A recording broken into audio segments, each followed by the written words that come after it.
Bonjour, c'est une séance de lecture consacrée au chapitre 26, Dernier jour d'un condamné, de son auteur Victor Hugo. Donc, dans ce texte, c'est une lettre adressée par le condamné à sa fille dans laquelle elle essaie de persuader les responsables. Après la lecture du chapitre, on passe à la situation. Il faut citer où se trouve le narrateur et les événements précédents. Donc, c'est le dernier jour. Le narrateur vient d'être transféré à la conciergerie, bien sûr, de Bicêtre. Il lui reste seulement quelques heures à vivre. Passons maintenant à la situation d'énonciation. Puisque c'est une lettre, on va relever le locuteur qui est le narrateur, c'est-à-dire qui parle.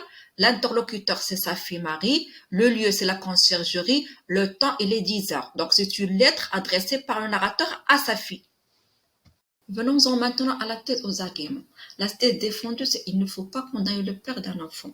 Par quoi il va l'appuyer? Et il décrit son état après son exécution, et puis il se montre un père affectueux et responsable envers sa fille, et puis il montre qu'il va être l'origine de mépris et d'humiliation pour sa fille une fois grande.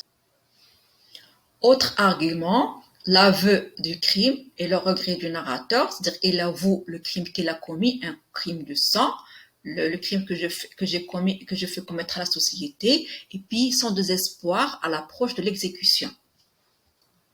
Maintenant, les champs lexicaux. On va relever 3 champs lexicaux. Celui de l'affection, c'est-à-dire l'amour du narrateur envers sa fille, et puis le mépris lorsque sa fille va être méprisée à cause de lui, et le champ lexical de la mort. Pour la modalisation, nous avons relevé seulement la modalité appréciative. Nous avons des valorisantes avec des termes comme rougir, misérable, horreur, et puis nous avons la modalité appréciative valorisante avec tendresse, jolie, aimer, etc.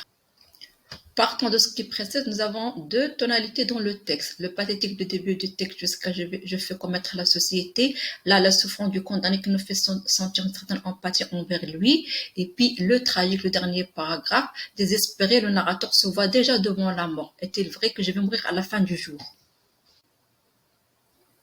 Arrivons à la synthèse. Cette lettre adressée à Marie n'est qu'un message, bien sûr adressé aux responsables pour qu'ils ne condamnent plus à mort le père d'un enfant parce que c'est ce dernier qui va souffrir beaucoup plus.